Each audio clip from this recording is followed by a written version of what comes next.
Okay, in this video, we're going to learn about stippling.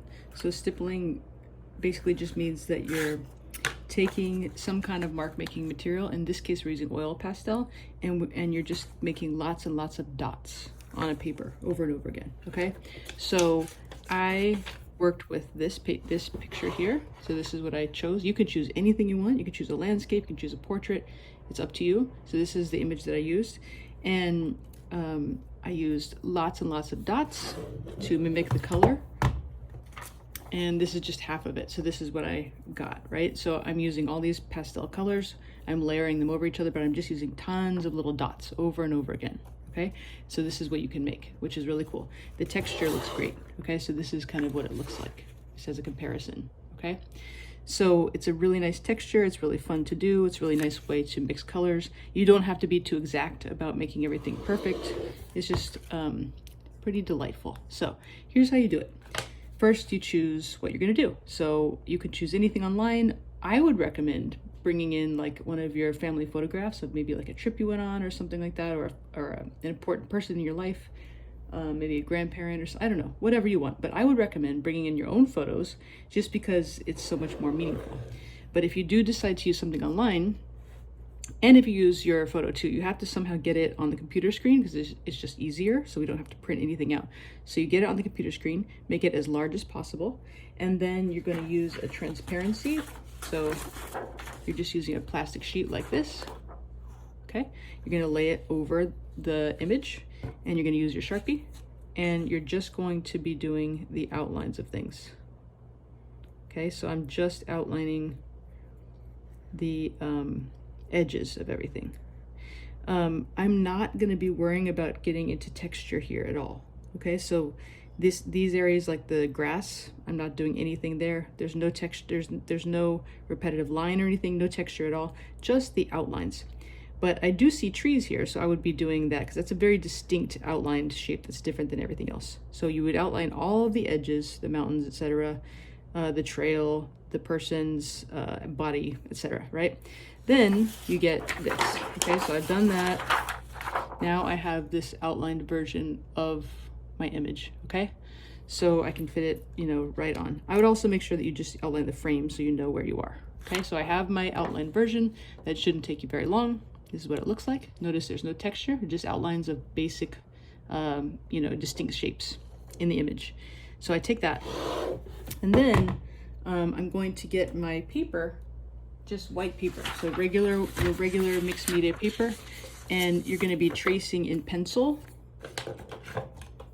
these lines, but you can't see it very well, right? So what you do is go back to your computer, and I'm just going to type in white screen. Okay, so literally just open up a new window. I'm going to type in white screen.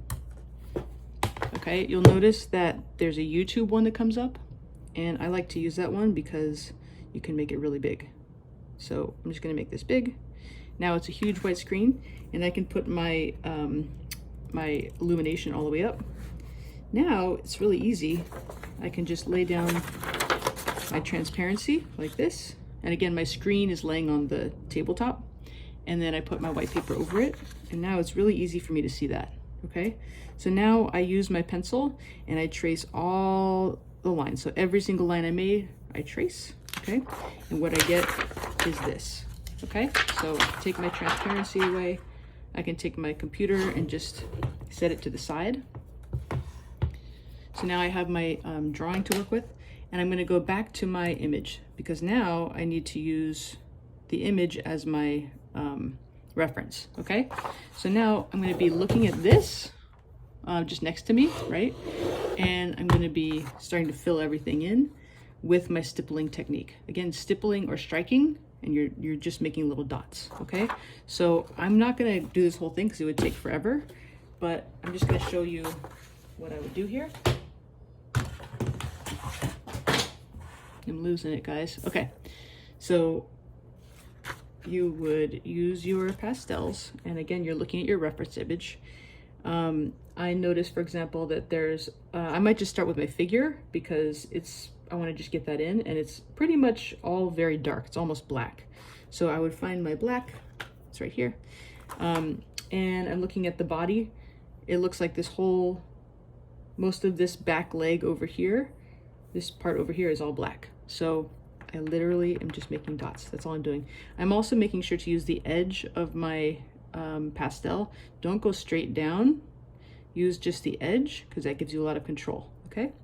So you're just doing lots of dots. So be careful to stay within the lines that you drew for yourself so that you can maintain all of your color applications where they should be.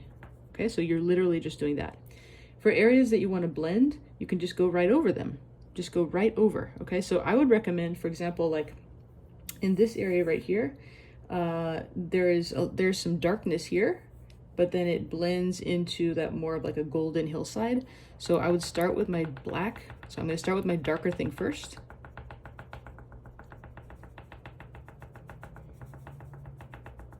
And I'm going to deliberately leave some white paper there.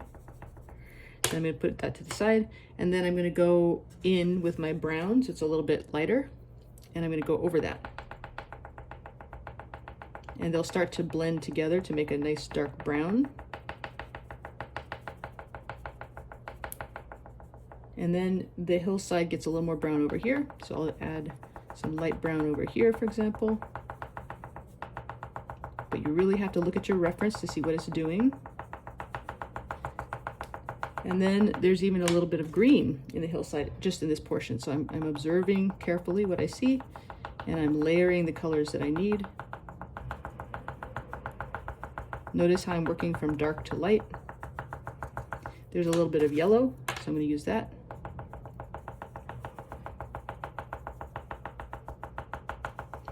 And last, I'm going to use something like this, or even white. And that really blends things together, but like in a light neutral way.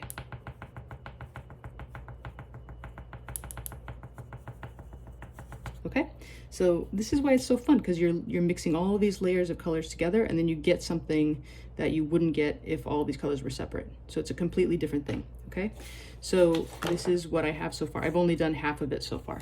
Okay, so it looks really nice and has a great texture, and you can do it too. Okay, enjoy.